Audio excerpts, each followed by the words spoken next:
My name is John Tennell, and I just got back from Turkey and Greece, and I absolutely loved the trip, and so I just wanted to tell you guys about it. So first of all, there's a lot of rumors that go on around the Middle East and that part of the world here in America, and I just want to tell you, turn off your TV because they're lying to you. They make it seem like everybody's out to get you, and they all hate America, and they all want to kill us and whatever. And everything I experienced was people being nice to us, people being kind, friendly. The landscape was beautiful. It was totally not what you would expect. I never felt threatened. I never felt like in danger or anything. In fact, I feel more in danger in America. Now, that being said, I've got a death wish, so I never really feel in danger. Anyway, so Turkey is just a little bit bigger than Texas. Everything's big in Texas, and Texas is very big. But Turkey is just a little bit bigger than Texas. Texas has 23 million people, but Turkey has about 80 million people, which is pretty amazing. So we flew from Dallas to Chicago, and from Chicago to Istanbul, Turkey, and then from Istanbul, Turkey, down to Antalya, and that was our first day. And that was, it was a long flight with layovers and everything, but when we got to Antalya, it was a really beautiful city. It's a coastal city, on the southern part of Turkey, and we stayed the night there. We met our group and got to kind of know everybody a little bit. On the first morning of our trip, we went to the Antalya Museum, and I guess I didn't realize how much Greek and Roman influence there was in this whole part of the world. So obviously Alexander the Great came from Greece and conquered all of Greece, and then he came and he conquered Turkey and so on and so forth across Asia to about India. And so he made a huge difference on that part of the world and really Hellenized the whole thing. And then of course the Romans came over and took over. So a lot of this stuff is from that era. There's marble everywhere, there's statues everywhere, and there's just amazing history. You can see buildings that are from 1200 BC. So right here is a potter's wheel, in case you're wondering what that is. These are sarcophaguses, which are like tombs for people. So they made these things out of marble, and then when somebody rich died, they would put their body inside of this thing and then cover it up, and that would be their resting place, kind of like a coffin for us.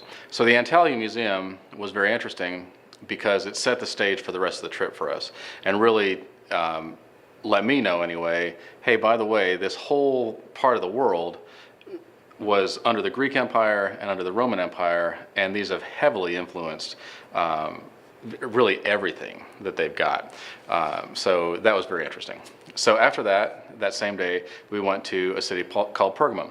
So Pergamum is one of the 7 churches that is mentioned in Revelation. And I'm going to talk about these a lot because we visited all 7 of them.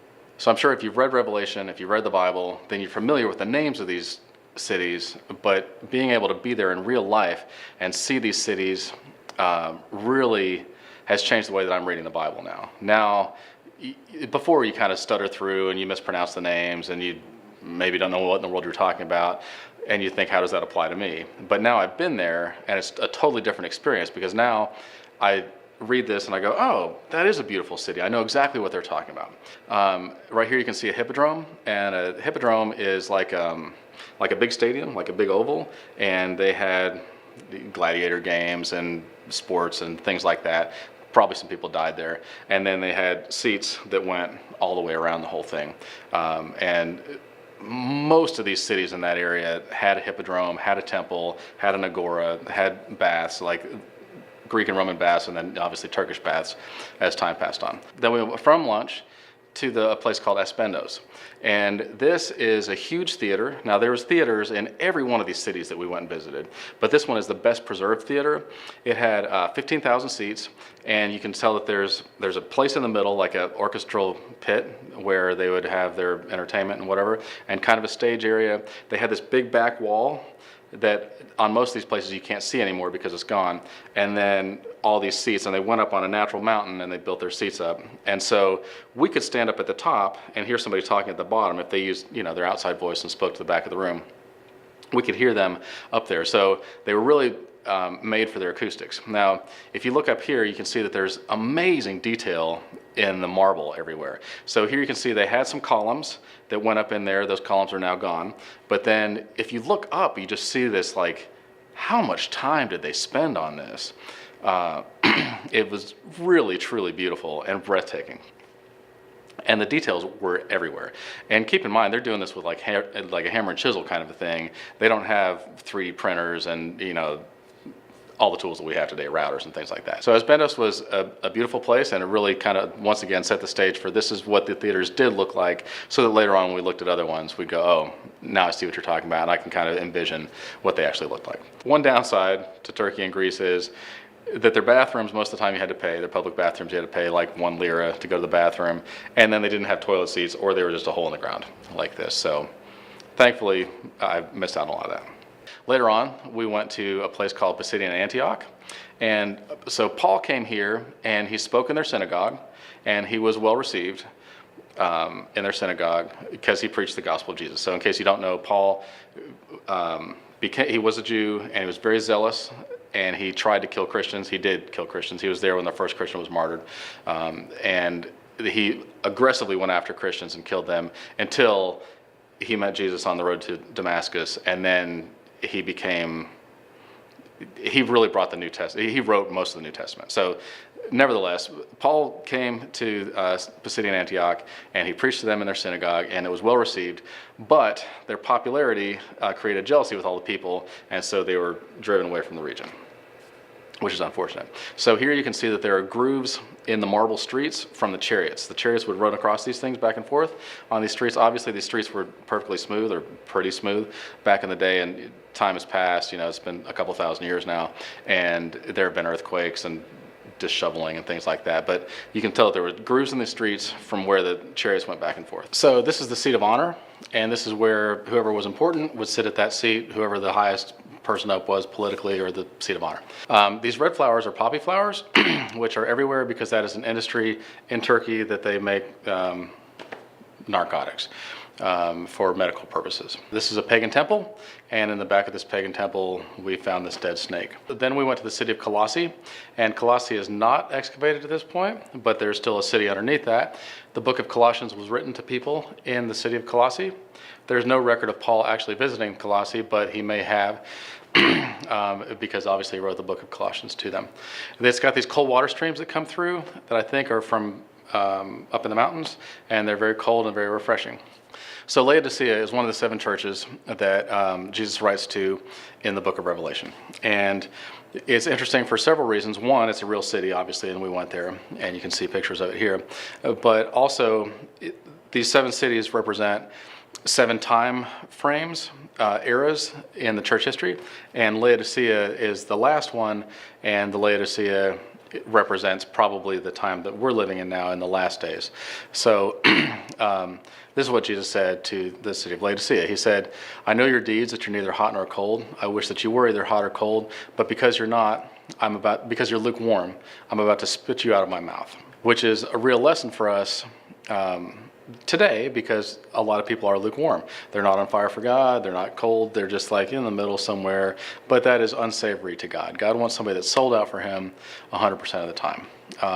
Which is interesting because in Laodicea, Colossae, which we just talked about, had very cold water that came through Colossae, but then it was piped over to Laodicea. But by the time it got there, it was lukewarm and it was like nasty, basically. And then also on the other side was Hierapolis, which we visited the next day. And Hierapolis had these hot springs that were, obviously very hot. Well, they piped that water over, and that water, by the time it got there, was also lukewarm. So they had cold water and hot water being piped in, but by the time it got to them, it was lukewarm water. So they were very familiar with what in the world Jesus was saying to them here. Also, it in Revelation says, you say that you're rich, but you don't understand that you're poor, pitiful, blind, and naked. And in 61 AD, there was a terrible earthquake that devastated the city, just demolished it. And so Nero, the emperor of Rome, said, look, you're part of the Roman Empire. We want to provide disaster relief. We'll help you rebuild your city. We'll provide, Roman funds, federal funds or whatever, and we'll help you rebuild your city. And Laodicea laughs and goes, nah, we're good. We're rich. We don't need you. We'll rebuild the city ourselves. But what Jesus was saying to them, and really to us too, is, You say you're rich, you think you don't need me, but you do. And then it talks about come and get clothes that are washed white and clean, and come and buy salve for your eyes so that you can see. And so, ironically, Laodicea was a import-export city. It came along the road between Europe and Asia, and so people kind of had to stop there, and they did a lot of trading there, so that's what made them rich in the first place. But they were also known for their eye salve, and they were also known for their very expensive black clothes. So that's a very real picture of like what Jesus was talking about, because we went and saw the city, and also it was obviously very beautiful. So we stayed at this hotel that night near the Hierapolis hot springs, and they had hot springs just pouring out from the water heated from magma underneath, and it was so hot coming out of there that it would burn you. But by the time, it was all mixed with other water or whatever, it was still pretty hot, 105 degrees or something like that. Very beautiful, and obviously the hotel was beautiful, and all of the landscaping and all of the agriculture and everything around it was just breathtaking. So then we went to Hierapolis. Hierapolis was a beautiful city. Like I said, they had the hot springs there. Philip the Apostle was martyred here. Philip is not mentioned a whole lot in the Bible, but he is the one that baptized the Ethiopian eunuch that was in the chariot. He appeared to that eunuch, if you know that story. If not, you can look it up. He was crucified upside down, and him and Peter both were crucified upside down, and they said, I am not worthy to be killed like my king, so hang me upside down.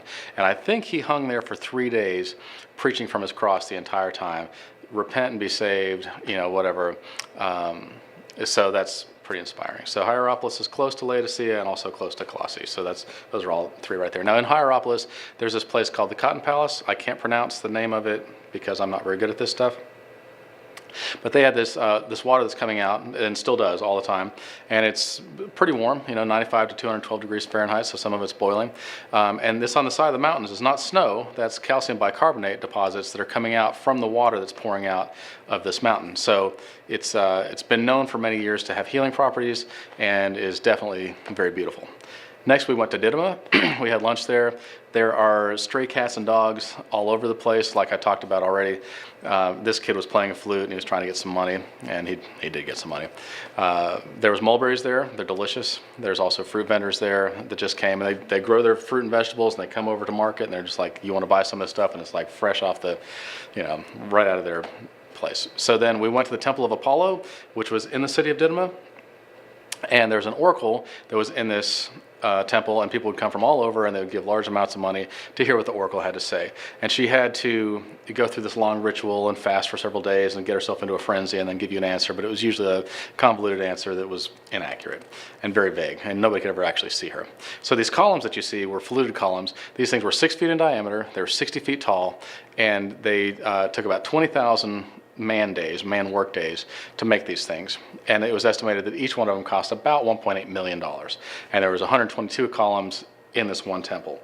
That doesn't include all the cost of the walls and the sculptures and the roof and the gabled ends and all the other things, but pretty massive and very impressive. In Miletus, that was a harbor city, and they had this stadium that held 25,000 people, and across each level of the stadium there were these tunnels back behind there where you would go walk through rather than going up all the seats. So then we went to our hotel that night and looked around, and obviously the city was beautiful. So the next day we went to Ephesus, and Ephesus is written, the book of Ephesians was written to people in Ephesus. It was a huge city. It's one of the 7 churches that's written about in Revelation. And so John the Apostle lived in Ephesus for quite some time. So when Jesus was on the cross, he looked at John and he looked at Mary, his mother, and he said, basically take care of my mom. And so they lived in Ephesus for a very long time together. John, there was rumors that nobody could kill John. And so finally they brought him to this theater, and they said, this guy's a Christian, we want to kill him. There's some dialogue, and they're like, we're going to kill you. He's like, do what you got to do. And so they dipped him in boiling oil, and the whole crowd, 25,000 people, is all going nuts, right? It's in the same stadium area.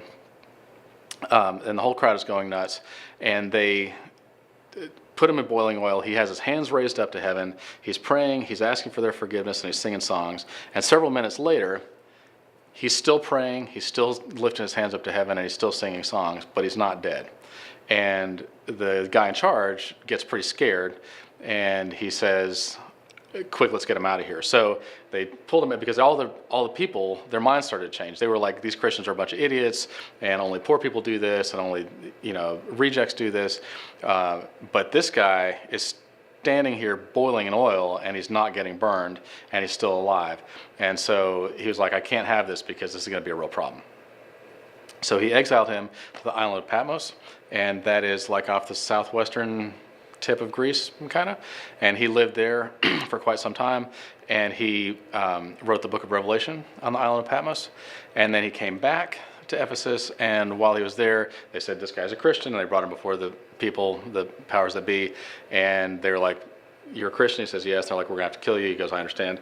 And so they forced him to drink poison, and once again, he didn't die.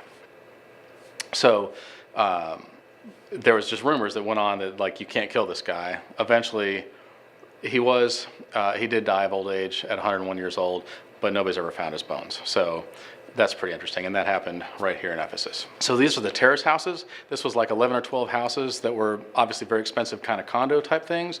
They're well preserved. They built this awning. It was like a $12 million awning to cover everything and protect it. But all these houses had mosaic floors with great detail. They had fresco paintings all over the walls. It was very detailed. They had indoor plumbing and all kinds of things, and they were very spacious, as you can see. There was an archaeologist that had been working in Ephesus for 41 years. It was there when they started digging and is still there today. And because the people that we were with had donated some money to their cause, then we were allowed to climb up this very steep hill for 45 minutes, and we went up to the cave of Paul and Thecla. Well, Thecla was basically like the first nun, if you will. She was engaged to be married and then heard Paul preach and decided, I'm going to follow God instead. So they stayed up in they were there a lot up in this cave, and there's all these paintings of Paul, and there's paintings of Thecla and different people that have been preserved for, almost 2,000 years. So you can see in here is the library, and it was very big, and lots of detail and lots of cool stuff. And then obviously the building would have been complete and had several floors, and then there was all kind of scrolls or books or what have you. The mosaic in here was amazing and detailed. They had public toilets, obviously. I guess Metallica was here. My mom found her name kind of on one of these walls. I can't read it, but it's all Greek to me. We went to this place that makes Turkish rugs. They take these silkworm cocoons and then they spin the silk out of that, and apparently it's strong enough that they can cut marble with it, which I didn't realize that.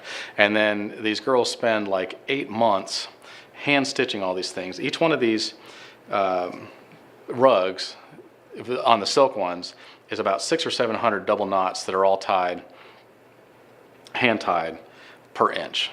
And then they take these things and they make these very elaborate and very expensive rugs, but they're beautiful, and I'm glad I got to see that. So then we went to the museum at Ephesus, and it had so many marble statues. So these marble statues would have been all throughout the whole city in all the prominent places, but they've taken them and put them in a museum so that weather and the elements and things like that don't destroy them. So now they're in a museum, but they would have been in all the important places throughout the city in Ephesus. So let me tell you about the word sincere. The word sincere comes from a Greek word which means without wax. And apparently, whenever you're sculpting these statues out of marble, you working for months or years or whatever, and then all of a sudden, like, oops, I chipped too big of a place. And so they would take wax and they would fill in those places, and then it would look like it was a flawless sculpture, even though it had flaws, probably in several places. And so the word sincere means without wax. It means as I really am, with all my flaws, the way that I really am, and I just thought that was neat. So this was a church that was dedicated to John the Apostle, whom Jesus loved. And while we were there, obviously we heard about how he was almost martyred and then almost martyred again, but then lived to a very old age.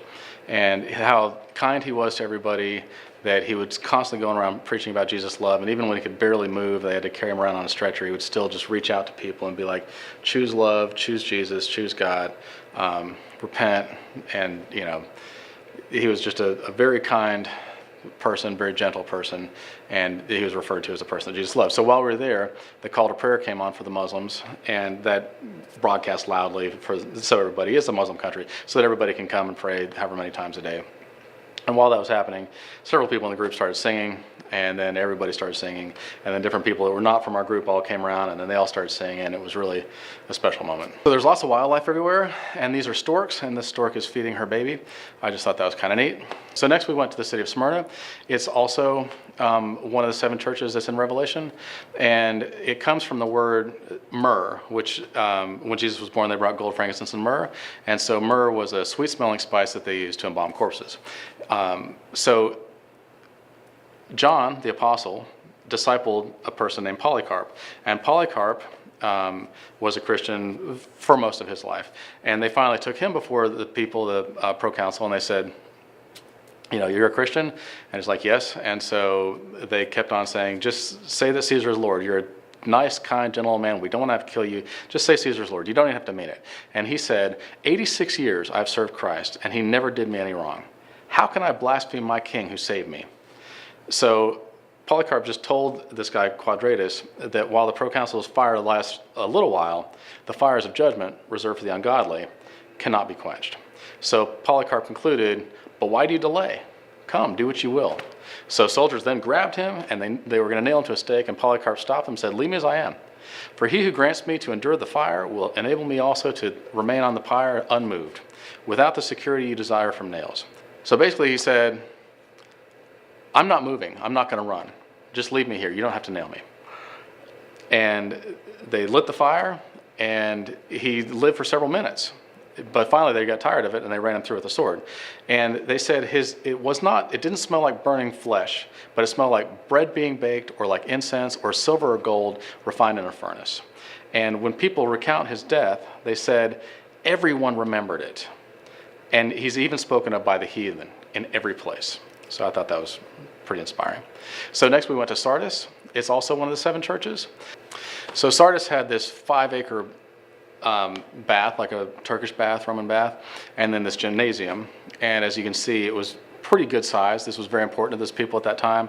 And you can see all the ornate detail that's all over this place. I feel like we're constantly reminded of all of our differences. I'm different than this person because they're black and I'm white, or I'm a Christian and they're gay, and blah, blah, blah, blah, all these things that divide us. And I think that if we focus on the things, our similarities rather than our differences, and what we have in common rather than the things that divide us, that we can actually finally get along and stop hurting each other, which is amazing. So next we went to the Temple of Artemis, which is, there was temples of Artemis in many places, but this is just one of the temples to Artemis. Artemis is one of their gods. And you can tell that these had, once again, huge pillars, a big temple, and lots of detail. So next we went to Philadelphia. It's one of the 7 churches that's mentioned in Revelation again. It's one of the 2 churches that got accommodations but no criticism from Jesus. It got its name because there was a king, and he was about to be named king, and so everybody said, you have to kill your brother, because if not, then he might take your throne. But he decided that he was going to spare his brother because he loved him. And so Philadelphia actually means one who loves his brother. And there's Philadelphia in the United States as well, and that's called the city of brotherly love. So I thought that was pretty interesting. Next we stayed at a hotel, and there was hot springs down here. So this whole pool down here was warmed by hot springs, and I mean warmed like hot. It was absolutely beautiful. We stayed in it for way too long. The next day we went to Thyatira. It's another one of the churches that's the 7 churches mentioned in the Bible, in Revelation. It is in the middle of a city, so it's very difficult to excavate. So you can see that there's a city all the way around it, but they found this one site that they got permission to excavate, and so they're working in this one spot. But it's very beautiful, and you can see that all these arches that are everywhere, and these tunnels that are everywhere, and this plumbing system, and there's still fountains that work, and so on and so forth. It's very impressive architecture. Next, we went to Pergamum. Pergamum was yet another one of the 7 churches mentioned in Revelation. It was an acropolis. An acropolis means it's a city up on top of a hill or a mountain. So it's a high place in a city, or a high place in the region, whatever. They have a city up on that hill. So we took this cable car and we went all the way up there. There's a temple to Athena that was up on top. And there was just so much detail. This one had actually like part of a gabled end and then part of another gabled end over here that you can see. You can see like some of the detail again in the marble work and stuff like that. And it made for some pretty cool pictures. This is in the Bible a place that says, I know where you are, I know where you live, where Satan has his throne. So apparently, probably a lot of evil things happened in this city, but still some amazing architecture, and it was cool to see all the history and whatnot. So one of the martyrs that died here was convicted on the witness of one man. This one man said, he told me he's a Christian, and I'm telling on him. And so they took the guy away, and they were taking him up to the place to be beheaded. And then the other guy started feeling bad about it. And so he's walking along and goes, look, I'm so sorry that I said this. Can we just let him live? He's really a nice guy. I feel really bad that I did this. Can we please just let him live? And they're like, no, we're not going to let him live. And so he looked at the guy, and the Christian, and he said, please forgive me for doing this to you. And he goes, I forgive you. And so they talked some more, and he goes, you know, I want to be a Christian too. And so he prayed and became a Christian. And the guards were like, well, you know this means we're going to have to kill you too. And he goes, yeah, I know what it means. And so the guy that he convicted, he was beheaded. And immediately after, the guy that convicted him was also beheaded. I thought it was a pretty powerful story. So next we went to the Asklepion. It was a place of healing. People would come from all over the place. And when they got there, the doctors were so confident that they would whisper in their ear of the patients, you're going to be healed, as soon as they arrived. And they were pretty advanced in their medicine. They had these tunnels that went everywhere, and there was openings in the top of the tunnels so the patients could be down underneath, and the doctors would observe from up above through these holes and give them advice and so on and so forth. There's this large circular area in the middle, and then it branched off. It was definitely very pretty. So that night we stayed in Cannakale, and that is on the south side of the Dardanelles, which is a very narrow strait that separates Europe from Asia. Apparently Alexander the Great came across the Dardanelles and threw a spear in the sand. And he said, I've conquered Europe, now I'm going to conquer Asia. I accept your offer, we'll take it. Also on the other side of that, on the north side of this, was Phillipi, and there was a huge battle that you can read about that happened right here. A lot of people died. There's also deer right next to our hotel, and they were pretty exotic deer and reindeer and stuff like that. I thought they were pretty cool. So the next day we took a ferry from Asia to Europe, and that was pretty cool because we're going through this one small strait, and on one side of us we could see Asia, and on the other side of us we could see Europe. And there was these seagulls that kept following us all around, and they were very pretty. So once we were on the other side, we were still in Turkey, but we were technically in Europe now. We went to the city of Phillipi, and Paul wrote the book of Philippians to the people in Phillipi. It was an ancient city that was named after Philip, and Philip was the father of Alexander the Great, and Alexander the Great obviously conquered the world for Greece in like 330-ish BC, and kind of set the stage for then the Romans coming. So Paul and Silas came to this city, and they preached the gospel.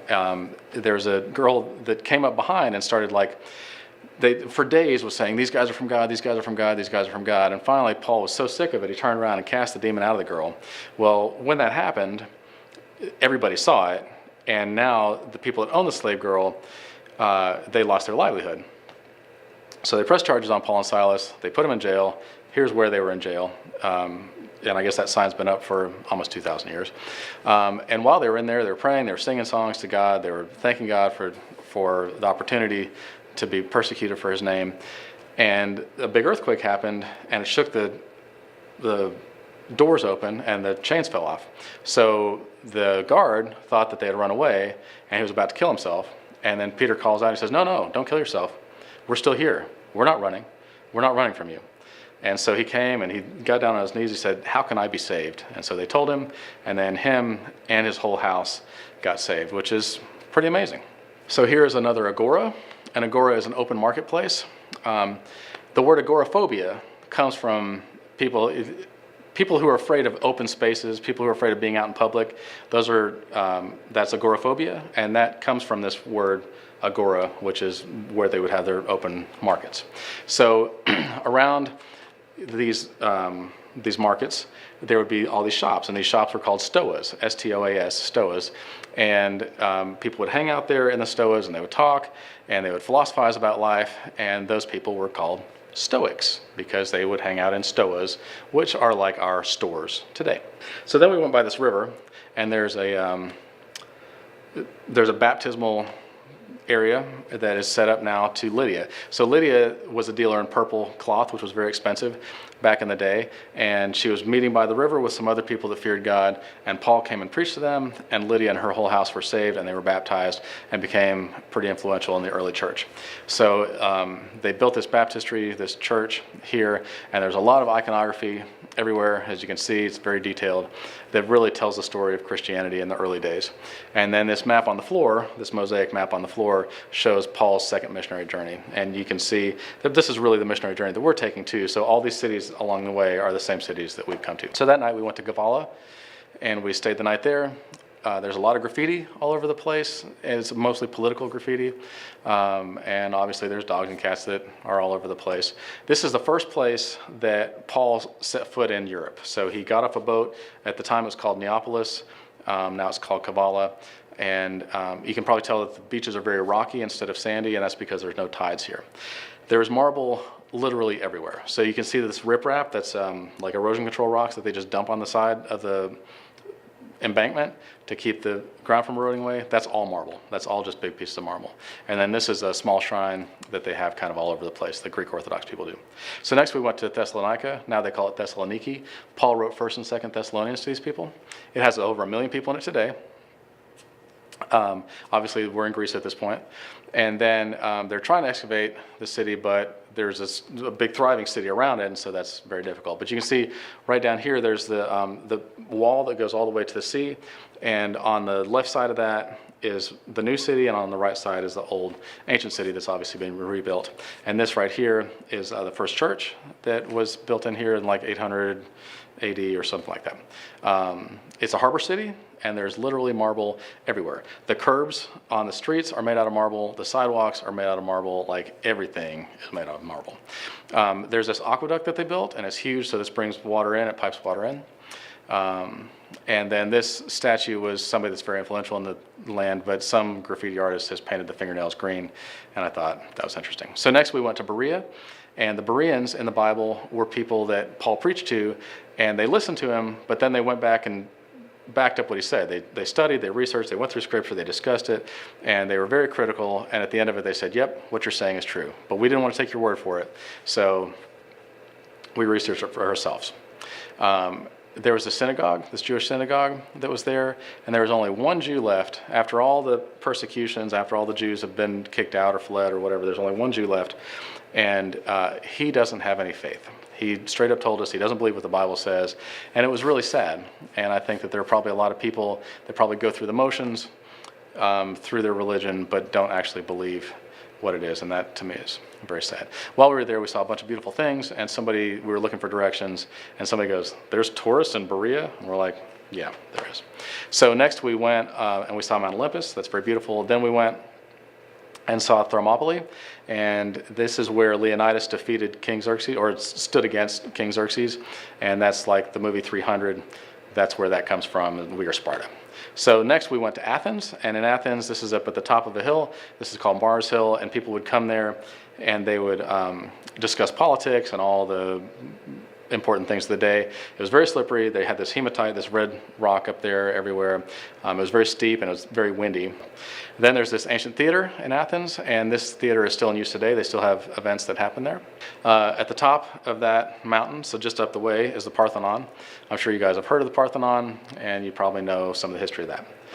And then in Athens, this is an agora that has been rebuilt by the Rockefellers. And so this shows how an agora would actually look in the day, and it's reconstructed with great detail, showing that there would be these beams up top, and there would be a roof, and it would be shaded, and they would have these different shops. There would be marble all over the place, and it was very refined. So Paul went to Athens, and he saw that they had gods lined up for everything in the world, everything you can possibly imagine. They even had a shrine built to an unknown god, and so he used that as a segue to say, I noticed that you have a shrine to an unknown God. Let me tell you who that unknown God is. He's actually the true God, and then he presented the gospel to them, and a whole lot of people were saved. This is the Isthmos Bridge, and it goes over the Corinth Canal. So this is coming down southern Greece, and they dug this in 1893. It took them 12 years to make it. It's 250 feet deep. It's 3.5 miles long, and it saves 131 nautical miles of going around this whole area. The water is so incredibly blue, I don't know why it's so blue. I tried to research it lazily, and I couldn't figure it out. And then they've got these plastic bags tied on everywhere and these locks, and I don't know what exactly that's for either. I think it has something to do with lovers. So then we went to Corinth, and Paul wrote 1st and 2nd Corinthians to these people. So Paul came to Corinth, he preached there, he was well received, and he ended up having a tent making shop that was right here in this agora. And we walked past it. Priscilla and Aquila, he stayed with Priscilla and Aquila here in Corinth, and it really is a beautiful city. The old city would have been up on top of this mountain here. So this is oleander, it's poisonous, and when they found out it was poisonous, they asked me to taste test it, and I can only assume it's because they think that I can't be poisoned or die, and not because they didn't like me. I tried to take a picture that was high def, but this one turned out real grainy. Okay, so this guy's putting all the pieces together of different pottery, different things that they found, and they have to do this for every piece that you see, all the pillars, all the everything, and so that takes a whole lot of work. These are real human bones. There's some stuff we couldn't take pictures of, but those are real human bones, and it's pretty interesting. So inside of this shop, you can see that there's still shelves and still stuff set up like this shop was there. You can tell that there's gutter systems down the streets, and they had drainage, they had gutters, they had water coming in. Every city had irrigation, they all had fountains, and it was pretty amazing how they did it. So I don't know exactly where this was, but it's somewhere like on the Aegean Sea and southern coast of Greece, and 3 people in our group got baptized here. It was very special. The water obviously is amazingly clear and clean and blue, like all this Mediterranean, Aegean, Ionian Sea, Adriatic Sea was all like so amazingly clear and so amazingly blue and relatively still. So that was really pretty. I got photobombed here. This doesn't happen very often. Usually I'm the one that photobombs, so you better savor the flavor, enjoy that, put that in a special place. So in conclusion, I just want to say that I had an absolute great time in Turkey and in Greece. It was nothing like what I expected. I learned so very much. And if you ever get the chance to go, take that chance and go, because I think that you'll have a greater appreciation for history, for the Bible, just for the beauty that's in the world, and for the people that are in the world. And I think that that's important, that we don't sit there and just ignorantly shout out that our team is better than theirs, or that we deserve more than them, or that they're a bunch of people lost in the Stone Age or whatever, because that couldn't be farther from the truth. It's a very beautiful place, very beautiful places, and I'm so incredibly grateful that I got to go. One final thing I want to ask you guys, and this is very important. How do you make a turkey curious? I'll tell you later.